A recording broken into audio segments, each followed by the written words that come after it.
fantastic to see so many people here. Lots of familiar faces. I hope some of you recognise us from our town crawl that we've been doing over the past weekend and our visits previously to Corryong, Walwa and surrounds. I don't want to list all of the little communities in case I miss some. We've been practising the names. A special welcome to Councillor Mary Fraser, Councillor David Wortman and Kay Whitehead, General Manager of Tumbarumba Shire. And I'd like to invite Councillor Mary Fraser up to say a few words.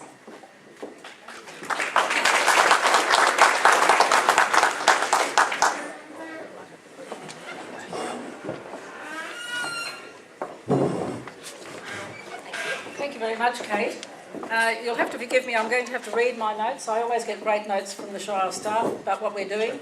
But I think for you people, you're much more familiar with what's been happening than we are as councillors.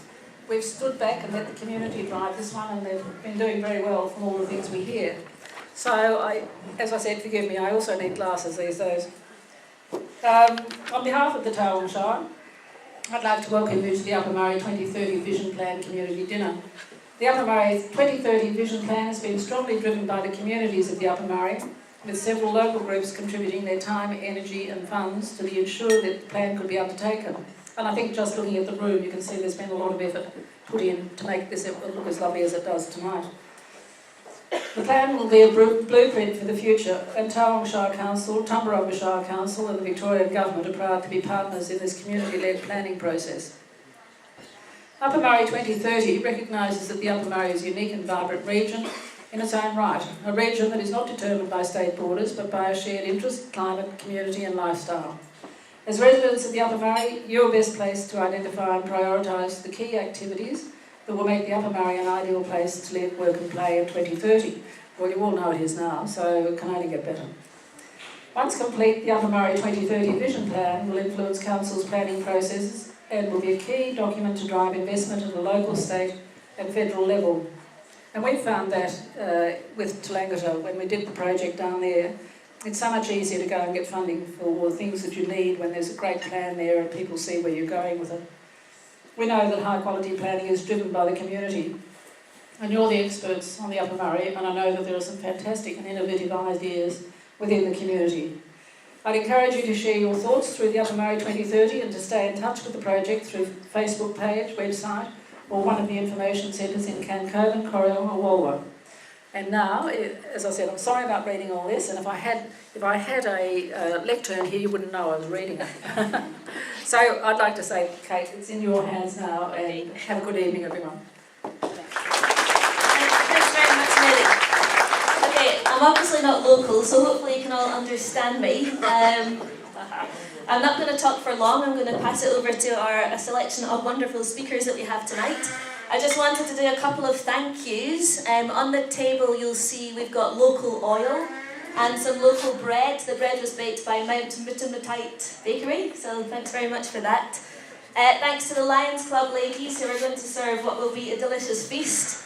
And you might have noticed the decorations from Georgia, Sarah and Joe. A massive thanks to you ladies. When we arrived here today at 2 o'clock, the floor was getting sanded. The tables were all in a corner, and look at it now, it's beautiful. So the blossoms from Georgie's farm. I'll just talk you through a little bit of what's going to happen tonight before I pass the microphone on. So we're here today to talk about the Upper Murray 2030 Vision Plan, which you really all have to be a part of, and it's so great to see you all here tonight.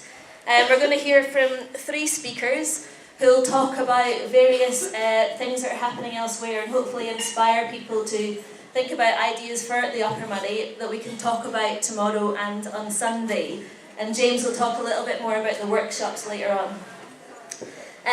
We're here today also to think about a vision. So, what do we actually want the Upper Murray to look like in 2030? We need to think beyond just projects, but what you want the community to be like. We were at a conference over the last couple of days and there was a lot of good quotes, but one of them was, the best way to predict the future is to invent it. So I hope we can invent the future that you want to see for the Upper Murray over the next couple of days and as the vision plan progresses. And just to remember, it's not just about projects, it's also about initiatives, collaboration, working together and thinking about what kind of future we want to see. Because we need to invest what we invest in should reflect what we prefer for our future. And I say we because I bloody love it up here and I want to move. Overview of our team. I might just get people to stand up.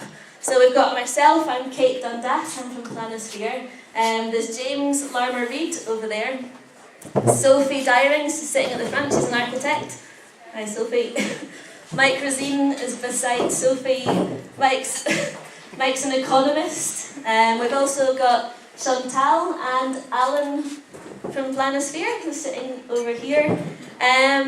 So what our team has been doing so far is going through a lot of background research, all of the documents and plans that have previously been written for the Upper Murray area, each of the individual towns, looking at all the rec reserve master plans, the economic development plans, talking to as many of you as possible.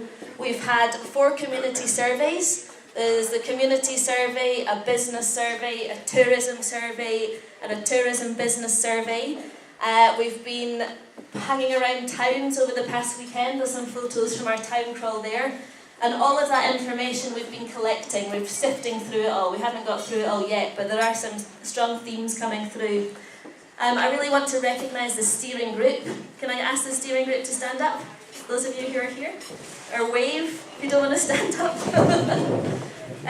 This is the first project I've worked on with such a fabulous steering group. You're all amazing. It's just been great to have your leadership and help in organising all of the events and really bringing the community along with the project.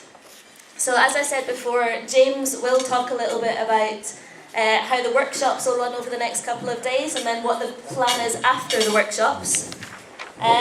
So now we'll get on to our speakers. Our first speaker is Richard Cornish. He's a food writer from The Age, sitting over here. You come up. Yeah, come up. And James will just load up his presentation. Richard came today on the mail bus. I think you need a clap for that. Well done. I think you loved it. So Richard's going to touch a little bit on community, but I just wanted to briefly mention a couple of points that we've been noticing and what you've been telling us about. There's a vibrant, articulate and extremely motivated community in the Upper Murray, one of the reasons why I want to move here. You're all fabulous. But what we have noticed is there's a lack of churn, so the population doesn't tend to turn over. One of the indicators of a healthy population is a churn. New ideas, new people, young people, diversity. So we need to somehow think of a way to encourage that churn and to encourage the community to turn over now and again. What we're finding about that lack of churn is that people tend to get stuck in the same community jobs and get a little bit frustrated. They do them for years and years and years, and there's nobody coming up to take over, and people can become burnt out. But don't underestimate what the community can achieve. I mean, you've done some fabulous projects already. Really, compared to some of the other communities that we work in, there's a lot going on here. We all know that young people leave to find jobs, but we also found out that that's not something that's new. We were talking to a couple of the old farmers and they said, you know, when they were young, 50 odd years ago, lots of the kids left then as well. So maybe that's just what you have to expect. Social disadvantage is an issue. There are people who have and those who have not. We need to recognise that disadvantage and embrace it. Food has come up again and again and again. Access to fresh and healthy food is quite difficult. It can be expensive. And for those who aren't able to leave for whatever reasons, getting that access to fresh and healthy food is difficult. So obesity and health issues are a problem sometimes. But that also brings opportunity for a local food economy, and that's something that Richard and Serenity will talk about tonight. There's opportunities available to work smart. You know, if you can connect to the internet up here, there's a lot of people that could happily work in the Upper Murray. But we need the infrastructure to support that type of work. We've learned about how important women are in the workforce. I know how important women are, but it seems to be extremely important in rural economies. Women working off-farm and bringing new skills back to the farm. And women seem to be the drivers of the community. We've also learned about the opportunity for arts. There's such a great opportunity for arts up here, something that we can explore through the plan. So realising a vision also is about making choices. It's not going to happen. We're not going to get everything that we want, and we'll have to prioritise. We need to be proactive, self-organise, encourage diversity and avoid groupthink at all costs. And we need to be adaptable. So I'm going to hand over to Richard to elaborate on some of those points. Thank you. Congratulations everyone for coming together tonight. It's a lot. You guys want to change, yeah? Yes. All right, congratulations everyone at the table. Raise your glasses and I want to say cheers to everyone. Cheers, put your glasses, be in it together, all right? Because no one is going to do anything unless you put your hand up, and it's going to be you people who are going to do the hard work. My name is Richard Cornish. I am a writer with the Age newspaper, Sydney Morning Herald, and Gourmet Traveller. I write about food, but I'm not a restaurant critic, no. Someone said we don't want to see any, what was it, bureaucrats or yuppies up here tonight. Alright? I do not write about restaurants, alright? I write about from soil to health and everything in between. Most of the time I write about farmers and producers and what they do, right? You with me? Yep. See this table over here, they're enjoying the salad a lot. Okay, cool. Briefly, I want to discuss some ideas that you came up with. And one was this.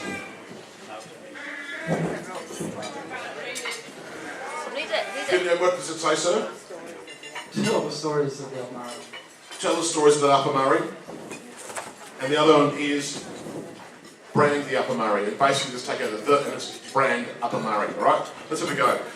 A lot of the stuff you spoke to the team and you said we feel slightly isolated up here. Well, let me show you about some isolated people. Let me introduce you to some people I know. Can everyone see the presentation?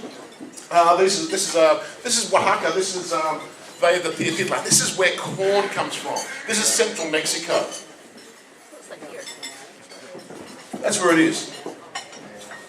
And this woman, her name is Maria. She grows corn. This is a daughter. This is Anna. That is corn in her basket. She apologised for the corn wasn't local enough because it was actually grown 15 miles away by her uncle. She takes it to the miller every day. It's ground by the miller. His name's Ernesto. They make masa out of it. Masa is made into a paste. And that paste is turned into tamales or tacos or whatever, tortillas, whatever you want to call it. That sauce they put on it. They are so proud of what they do. These people are so proud of what they do because they grow the food, they cook the food, they eat the food, and it's their own food. How do I know about these people? They cook over fire, by the way. That's where they live. Not too dissimilar to where we are today, except it's got a bit of Spanish colonial architecture instead of Victorian colonial architecture. How do I know about these people? Because they talk to the rest of the world using social media. They use internet, they use Twitter, they use Facebook. They talk to people, they have clients in New York who come to see them, who come to see what they do, who come to see what they do because they, if you look back at some of those images, in the background, see those blue canisters? They are dyers. They dye and weave. That is what they do traditionally. They dye and they weave. Is that a pretty basic thing? What do you guys do for a living? How many people here in primary production? How many people, okay, that's a big number. How many people are in secondary production? Tertiary? Okay, most of the people here in primary production, these people are basically primary producers. And I hate to tell you, but there's not a lot that differs between those people and you. Because what those people do, they're incredibly isolated, except they reach out to the world and tell the world what they do. And people come from around the world to buy their goods. People come from New York to buy their goods. People come from Europe to buy their goods. Because what they've done, they've said,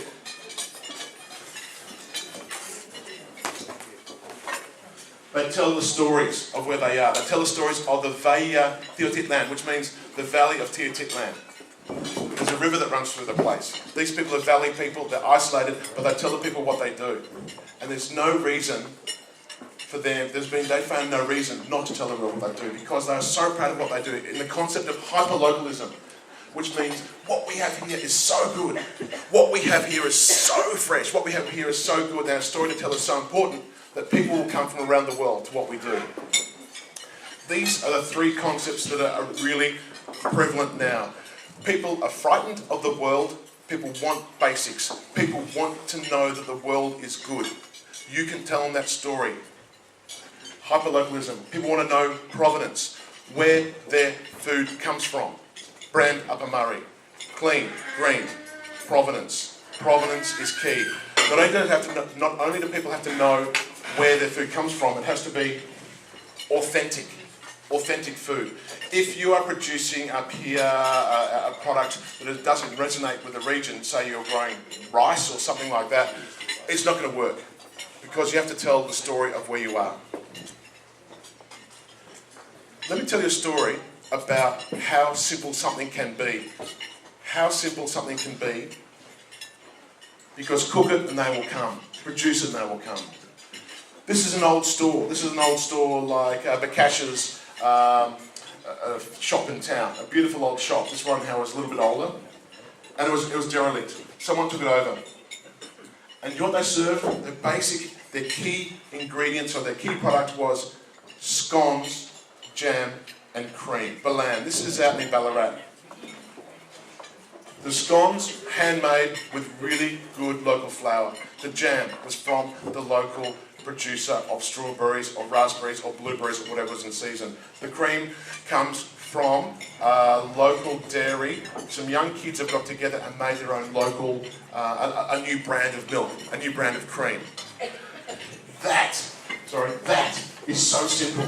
But people came because it was so simple. They didn't buy it out of a packet because it was authentic, they knew where it came from, and it was hyper-local. Some pictures of the shop. Because people want to get back down to earth.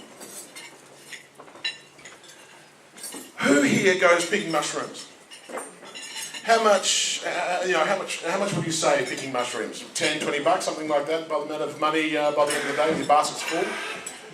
People pay $300 for half a day picking mushrooms at the Agrarian Kitchen just outside of Hobart.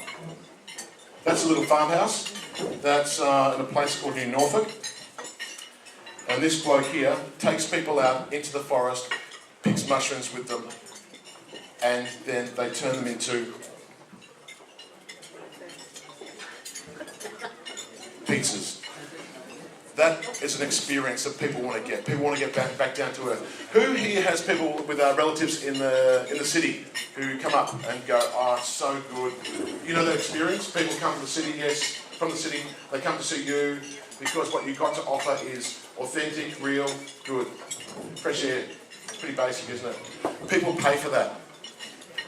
You don't have to build a giant koala.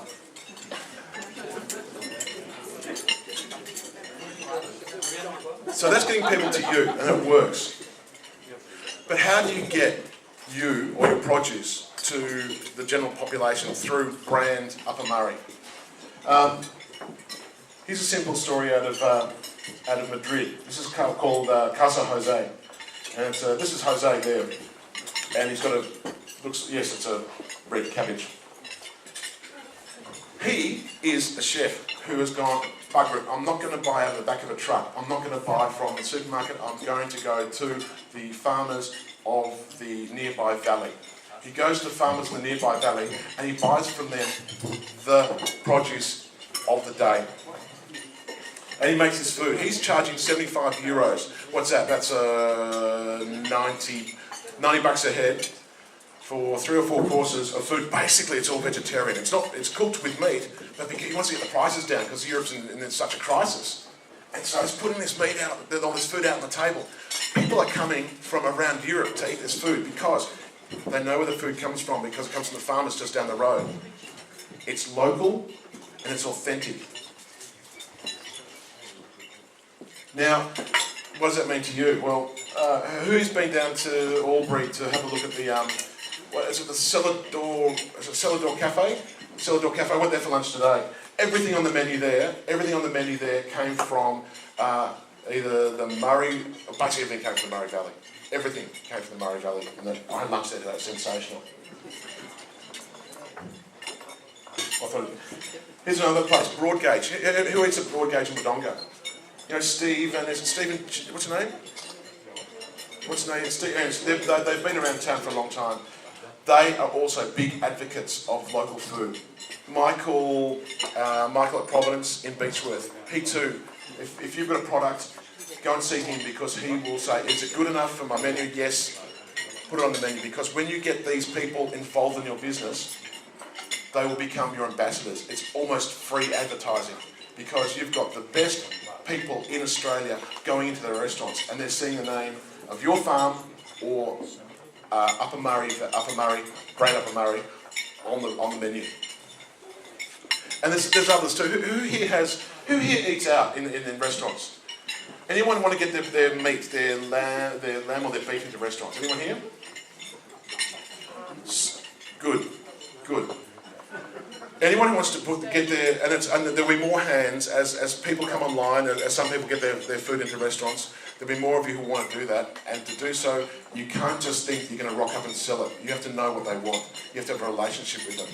I would never go and try and offer any of my work to a publisher if I didn't know what they were publishing. People who go to restaurants or to the market have to know what they're buying. And so it's that relationship.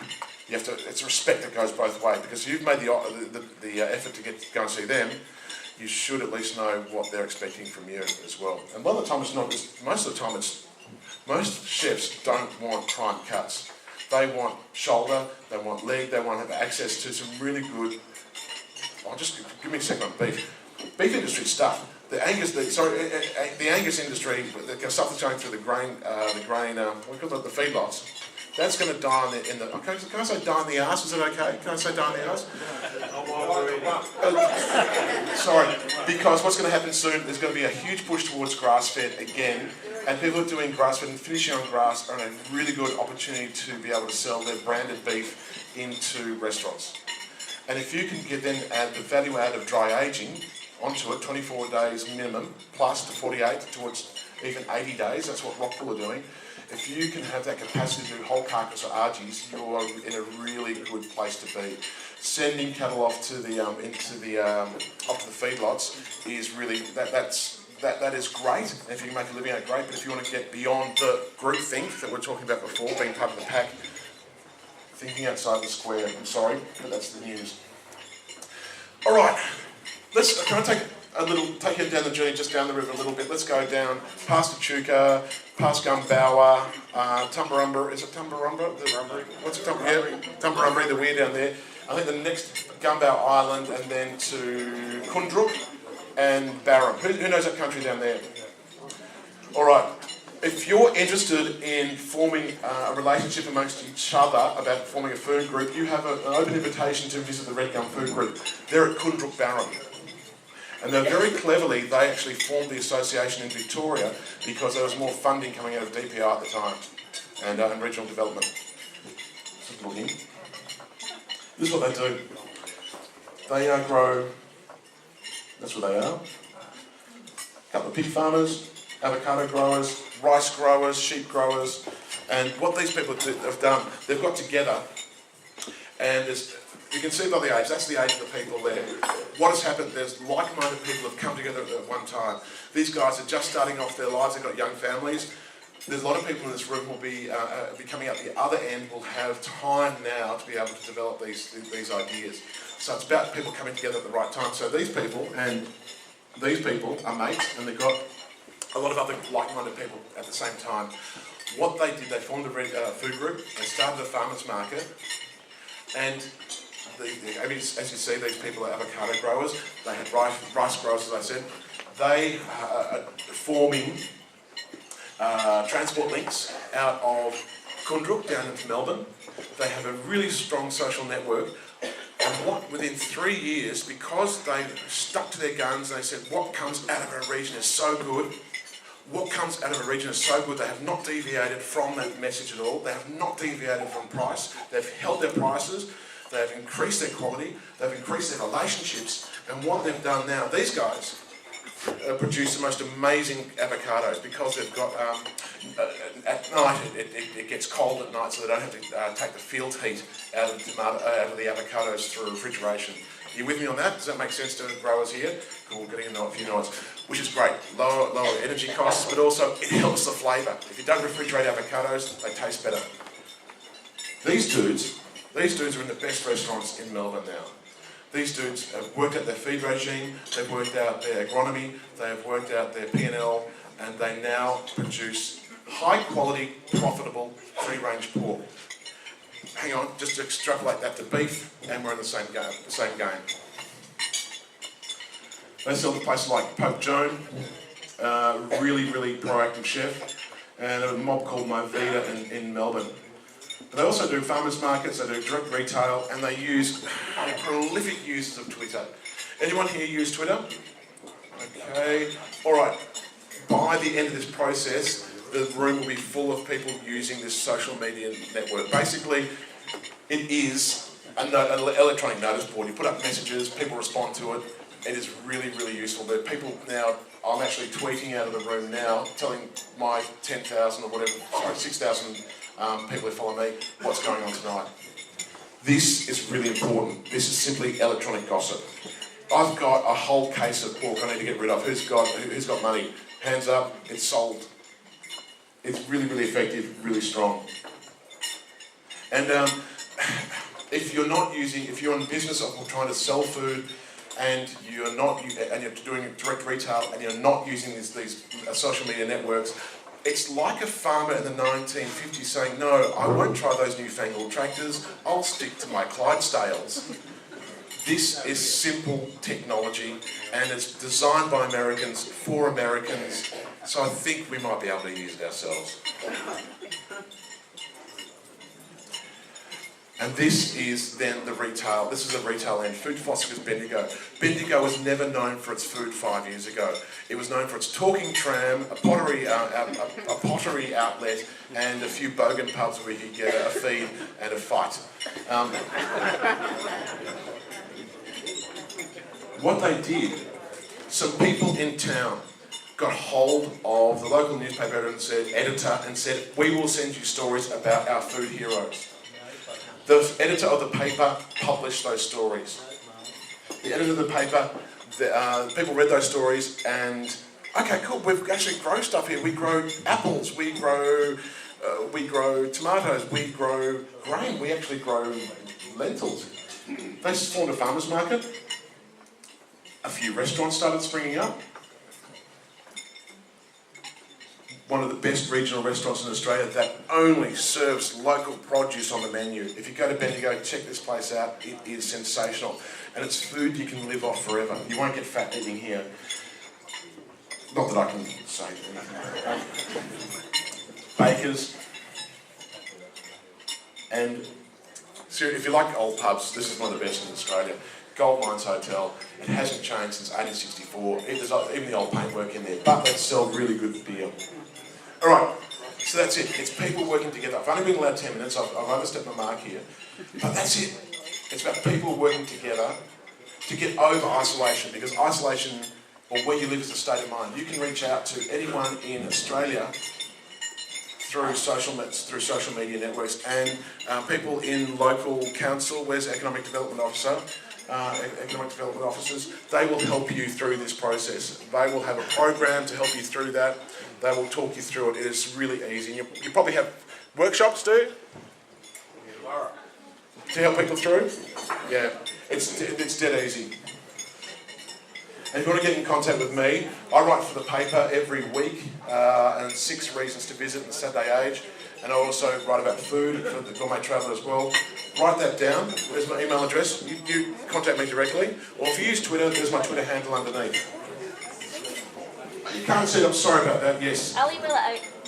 Richard@richardcornish.com.au. Richard@richardcornish.com.au. Okay, so that's it. That's it in a nutshell. People have done it. People are doing it. You guys are doing it, and you'll do it even better. And I look forward to coming back, if I'm still alive in 2030, and see what you're up to. Thank you so much.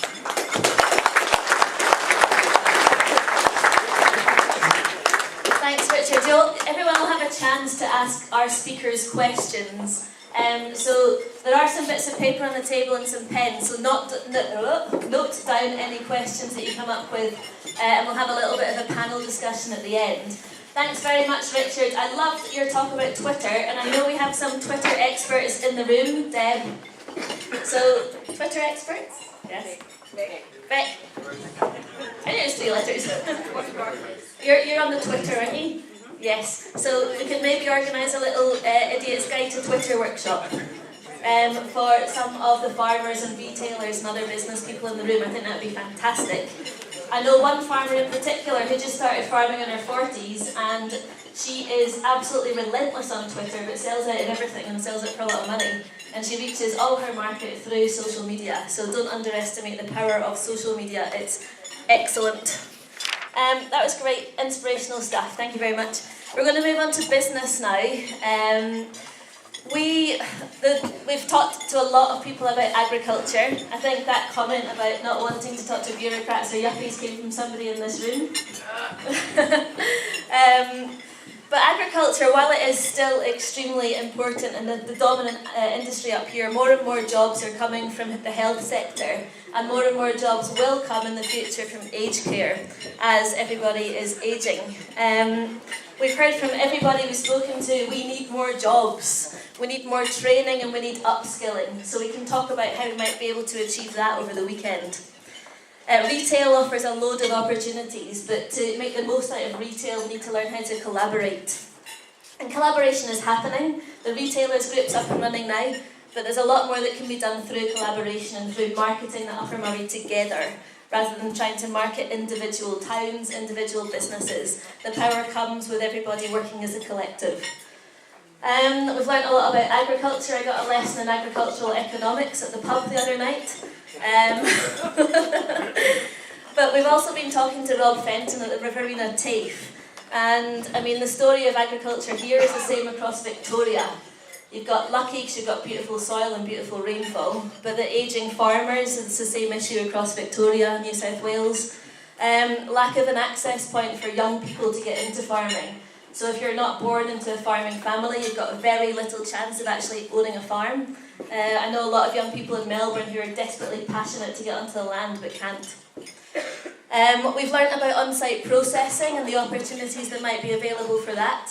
And we're working alongside Rob to work out how we might be able to prototype something to come up with an on-farm processing solution. Farmers need to become marketers. It's all very well producing a beautiful product, but if you don't tell anybody how beautiful it is, nobody's going to care. And what about getting product to market? Serenity? I think this is your introduction. I'd like to welcome Serenity Hill up to the front.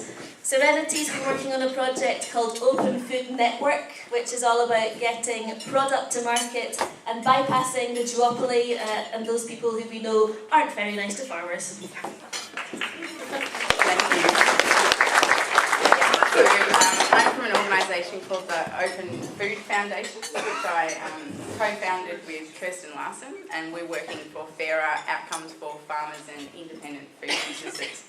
And I actually used to be a bureaucrat, a few years ago, but I got rid of that because that wasn't going to do anything good for the world or anyone, and started an internet startup basically. And before that, I grew up on a farm near Benalla, beef farm, merino sheep. My parents are still farmers, so I draw from that a lot in what I'm doing, and have since gone out and looked at a whole lot of other really interesting stuff that's happening around alternative food distribution. So we're trying to build this online platform, or we've built it. We've got trial users, and we're going to launch for Australia in March next year. And it's basically one place where you can come online, and it enables farmers to tell their stories, to sell their food online in online shop fronts, and also for independent food businesses, so wholesalers and retailers, to put together offers from multiple producers and sell that to different groups of consumers. But whatever the end consumer buys, they can see back to the farmer that produced the food and read about what they got paid and their production practices. So we're trying to create a system that supports like an open, transparent supply chain and to give lots more opportunities for these smaller businesses. So today, this is, Open Food Net makes it easy to find, buy and sell, source, identified and local food. I'm not going to talk about so much about this tonight. I'll touch on it again at the end, but I wanted to basically do a popcorn of, in our research and travelling around overseas and in Australia and talking to leaders in alternative food distribution, what are some really interesting things that are happening, and just kind of give you some flashes of those to, stimulate some ideas. I'm going to talk a bit about, we use this term food hubs, but basically that's any kind of ethical middleman that's working in the interests of farmers to get food in different ways to consumers. They use this term a lot in the US, so here's a definition: an organisation that actively manages the aggregation, distribution and marketing of source-identified food products for farmers. So this is sort of a way that we're talking about getting beyond individual farmers if they want to sell direct to consumers, working with partners who can do some of that marketing for them. So this is just a framing thing. When we talk about the food system, you can have, people producing their own food, then the next level up is farmers selling into farm markets, doing their one-to-one direct. Then there's a level up that I'm sort of really interested in supporting in the Open Food Network, which is this kind of next scale up of ethical aggregation. And then you've got the supermarkets, and then you've got commodity markets. And that makes up, our whole food system, and there's a role for everybody in that. But it's just understanding kind of where you are in the different markets. Oops, wrong way. And here's another, I'm going to, my presentation won't be like this. There will be lots of kind of examples, but I just wanted to kind of frame where I'm at. You can talk about food marketing in terms of, so over here we've got high value, and here we've got the higher volume and higher value. So down in kind of really high volume and low value, we've got traditional commodity markets, and for some people that suits them and that's awesome in their production systems, and that works if they can get to a certain scale. Over here we've got people trying to sell into those traditional markets but don't have the scale to make it affordable, and that's the kind of danger zone that no one wants to be in. Up in the top we've got direct marketing, so that's kind of the things, farmers selling into farmers markets, community supported agriculture, which I'll talk a little bit more about. And here's this quadrant that we're trying to kind of help. This is kind of trying to get to a bigger scale and higher value and a higher amount of food. And I'll go through some examples from all of here. And so what we're trying to do is help people identify kind of where they are, and if they want to move, what are the strategies and things that they can put in place to do that. Not very good at going in the right direction. So I'll start with that left corner, which is some farmers that we know who are doing direct marketing, but they're moving over to that higher scale. Like they've been quite successful in getting to new markets. So one is Jono Farms. There's Tammy Jonas, who they're new farmers. They started about 4 or 5 years ago, and they're now supporting pretty much their whole family, and supports 2 incomes on that family. And they do, they have pork and they do beef as well, but Tammy butchers the pork herself, and she's done a lot of work in through Twitter and building up her community of customers who they were then able to go out to and say, look, we want to build a boning room on the farm, and then subsequently a curing room, and they actually crowdfunded and raised $30,000 and built the boning room. So they send their animals off to slaughter, but they bring them back and do the processing at home. And they've got they're closer to Melbourne, so they're in Dalesford, so they do 1 month order cycles and drop off at points in Melbourne and across central Victoria. I met the guy from Sidonia Beef the other day. He's close to there as well. That's an interesting, because they've got sort of 700 head of cattle, and they sell mostly into traditional markets, but they've been very successful in getting their beef into high-end restaurants in Melbourne. So they're and they've got the next generation. They've done some really good succession planning and got mini enterprises in the marketing with their children. Another one of my favourites is Holy Goat, which are also new farmers, started about 10 years ago, maybe a bit longer, and they've got about 100 goats, and they've got a cheese factory on the farm. And they're in an old Sutton Grange, which is near Castlemaine, old merino sheep area. and they're respected in the community now because they employ 7 people on the farm, and it's about 200 acres. Moving up, when Kirsten and I were first exploring the Open Food Network, we did a bit of a local food tour of the US, and one of my favourite people were these Parker Farms, who were an early group doing community-supported agriculture with meat. So they had chicken and beef and pork, I think, and basically had this. The community-supported agriculture is when your customers basically do a subscription. So they risk share with you. They say, we'll pay you 6 months ahead or pay you a year ahead, and we'll get our regular box of beef. Now, the interesting thing about Parker Farms is they got together with a veggie grower who was doing community-supported agriculture, and someone who was baking bread, and someone who's doing cheese. And basically, we went to the year kick-off in the town, you know, the Uniting Church or something, where all of the customers would come and sign up with each of these individual farmers, and then they collaborated on the distribution. So really clever, really actually quite small scale, but really clever. And another one of our leaders in Australia is Robert Pekin, Food Connect Brisbane. That's mostly veggies, but they're really passionate about working for the farmers, and they have lots of drop-off points across Brisbane, but they act as an aggregator and do that kind of role for the farmers. You don't have to read this. This is another one from America. The point I wanted to make with this calling themselves a food hub, they all start in different ways, and they all start really, really small, and they start working with the capacity and the specific problem of the local area. So this one didn't want to step on the toes of any of the existing local retailers selling food. They wanted to go, well, where could we kind of fit in and add value? So they started off with wholesaling, and then they were so successful that there wasn't enough local food produced, so they got into training up farmers and incubating farmers to then be able to sell through the system. This is another one in Vermont called Intervale. This started with like a degraded piece of land and someone starting up a composting business to build up the land and sell the compost, and then they started growing food, and then they were so successful at that and training up farmers that then they had to build the kind of wholesaling and channels to actually sell the food. So the point I'm trying to make here is all of these kind of innovative things start small and start in completely different ways. This is some friends of ours in Manchester in the UK who are doing some really interesting stuff with aggregating from their farmers, focusing on trying to get scale through partnerships with institutions, so working with local government, working with hospitals, working with schools, that sort of thing, to get your scale for the farmers. Then you can add on other channels and other kind of markets on top of that.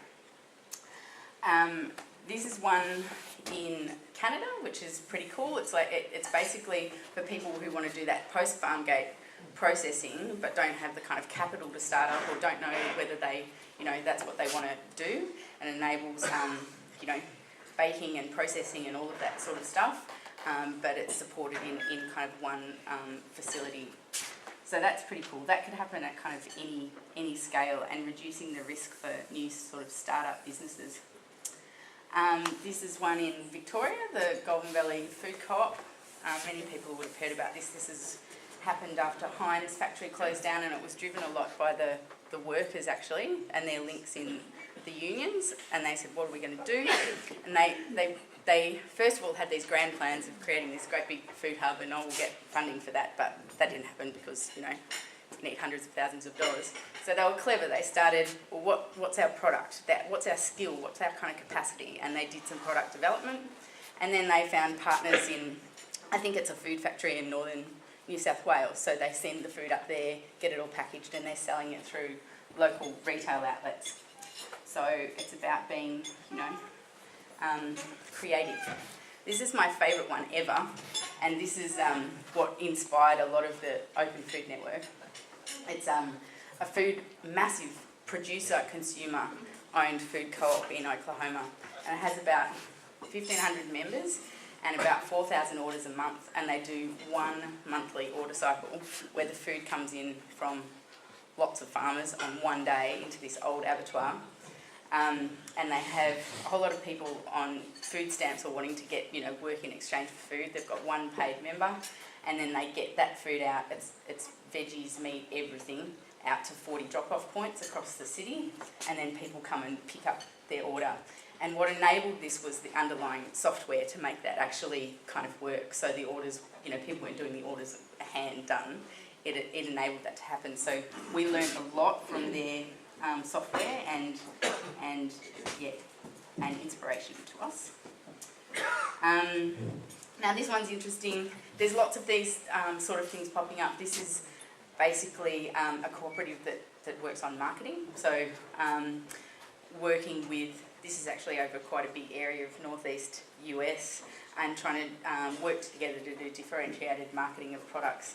And they were kind of like, the organics industry is sort of sorted, and they were kind of working on trying to tell a story around sustainably produced food that weren't necessarily organic certified. So one of their most successful products has been Eco Apples, and they try and get those into mainstream retail outlets.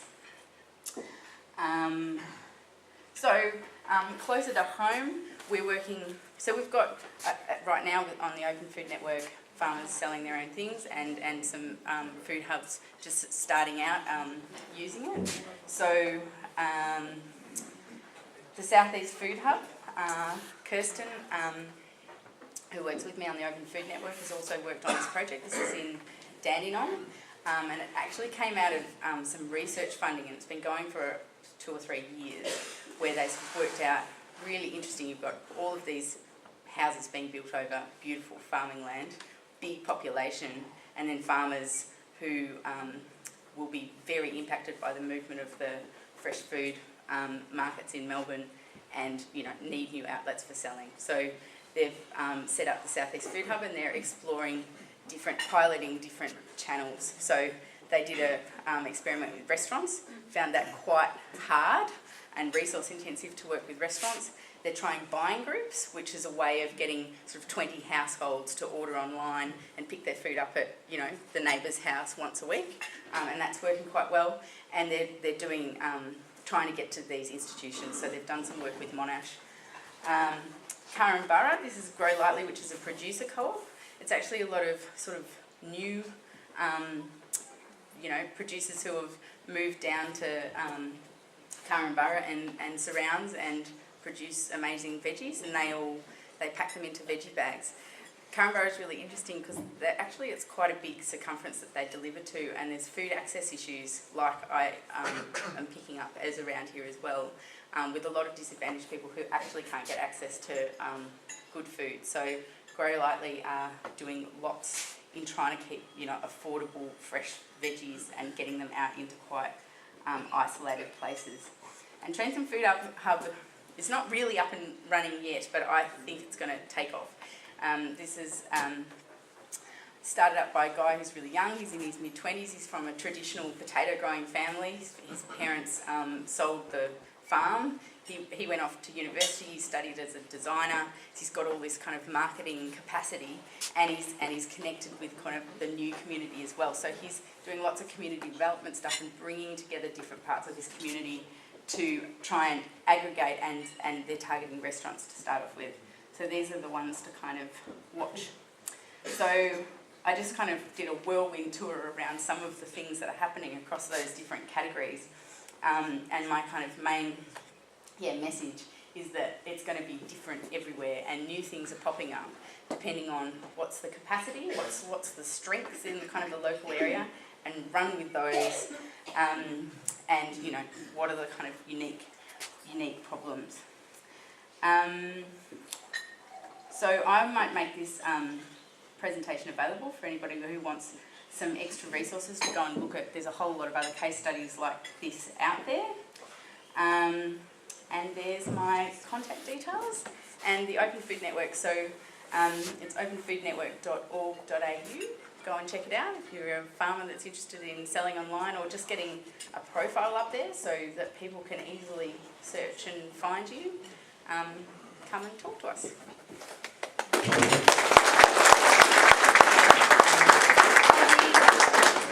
Thanks very much, Serenity. I think there's an underlying theme of lots of things we've spoken to tonight, and it's all about people and passion and collaboration between farmers, educators, retailers, and others, everyone.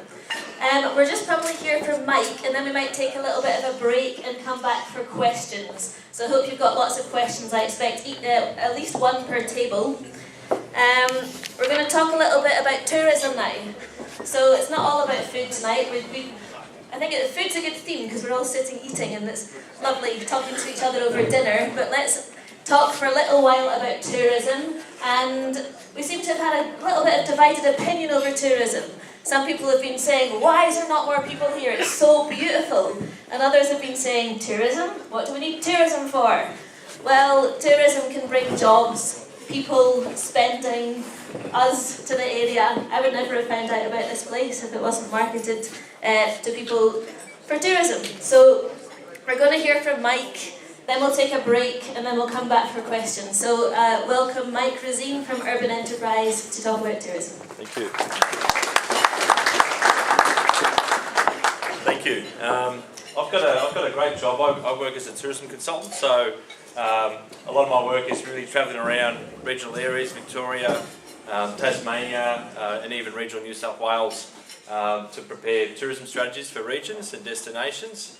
Some of the places I've worked include the Great Ocean Road, the Murray region, northern Tasmania, and the Riverina region in New South Wales. I guess as I've travelled around, I've pondered what creates a compelling tourism destination. I think there's a lot of regions that want to be in tourism, but there's some ingredients that are required to get you there. So I'm just going to provide some of my thoughts around tourism. The first thing I want to talk about is, I guess, what creates a successful destination, and what it really comes down to is having product and infrastructure, and pretty much layers of product and infrastructure. So first of all, you need to have an iconic product that draws visitors to the region, and I've got some examples here which I think are fairly good tourism regions in Victoria. So Brighton surrounds, Echuca region, and Mansfield, Mount Buller. So fairly small regions, a bit like, I guess, the Upper Murray. And what they've all got in common is that these layers of tourism products. So they've got their key attractions, obviously the snowfields in the case of Brighton surrounds. You've got, in Echuca, you've got the Port of Echuca and the paddle steamers and the Murray River. And at Mount Buller, you've got, Mansfield, Mount Buller, obviously Mount Buller and Lake Eildon. So you've got those key iconic tourism products. Then you've got infrastructure that supports visitors. So you've got your accommodation that supports overnight visitation. In the case of Echuca, you've got the Old Heritage Wharf. You've got lift systems and all that sort of infrastructure in the snowfields. And then you've got all your basic services as well. You need to have basic services to support tourism. You need roads, sewerage, reticulated water. All those things actually support tourism development. And then lastly, the last layer is really important as well, and that's why I think these regions are quite good, is that they do have that other layer of complementary products. So they've got experiences, they've got food and wine, they've got activities. So when visitors do come for these key attractions, they've got a whole range of other things to do in the region, which really creates a great visitor experience and grows that length of stay in the region. One of the things that we've been looking at with some of our tourism planning is the role of game changers and creating a compelling reason to visit. And I've just thrown up here a few examples of, I guess, three destinations which were, I guess, not really strong in tourism, probably 5 to 10 years ago. Kangaroo Island has really only, made it on the scene in the last 5 years, and one of the key drivers for that is the Southern Ocean Lodge. So before that, they had pretty basic infrastructure. They had, very much a family-orientated area, very low yield in terms of visitation and tourism. But with the development of this Southern Ocean Lodge, which was probably around a $20 million investment, they started to get on the map. It branded the island. The island's used in all the marketing materials in South Australia, and they're starting to get those high yield visitors. and it's really changed the way the island, I guess, is seen in tourism. The other one there is Barnbougle, which is quite interesting. The number one rated golf course in Australia, in northern Tasmania, in an area that's probably as isolated as the Upper Murray. They've basically set up this golf course on the coastline, and it's probably about 2 hours drive from Launceston. So it's fairly isolated, but because of, I guess, the quality of the product and the compelling nature of the product, it's got great facilities. It's also the number one golf course, so you get bragging rights if you go to this golf course. And they've got people flying in from Melbourne, flying in from Sydney, internationals, and it's completely changed the region. If you go to Launceston now, you see everyone with their Titleist caps on, their golf bags, and they're all high yield visitors, so they're bringing some serious dollars into the region. The last one I put up there, I'm a cyclist, so that's why I put up the Forest Mountain Bike Trails, but I think it's a really good example of public sector investment in tourism, and then the flow-on benefits from that. So Forest is a township in the Otway Ranges, in the Grosvenor Road region, which was basically facing pretty serious decline after the forestry industry closed down there. So what they did, they come up with a plan to put in really high quality mountain bike tracks, single tracks, for mountain biking, and I'm sure there's 50 or 60 kilometres of really high quality mountain bike tracks in there now. I think there was probably a lot of people that were quite sceptical as to the role and impact that would create over time.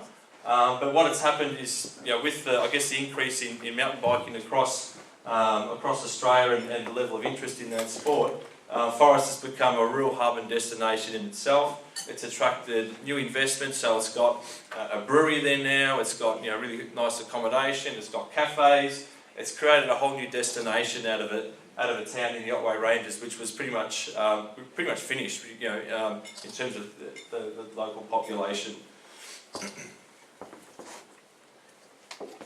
So I guess what we need to consider is how to create a game changer. So how do you get those kind of products in your, those kind of attractions and products in your area?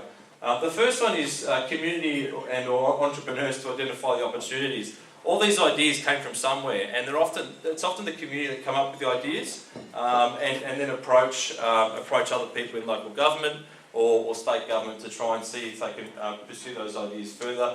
Local clubs, local walking clubs, the local population know, I guess, the great spots, the hidden secrets of the area, and that's the kind of information that we want to collect in this project, is to understand some of those potential opportunities that could be developed. Convince government to invest in infrastructure to support investment. The rail trail in this shire is a really good example. The Forest Mountain Bike Trails I mentioned before, again, a really good example of convincing the government to invest. And if you pick the right I guess infrastructure, you really can get some excellent flow on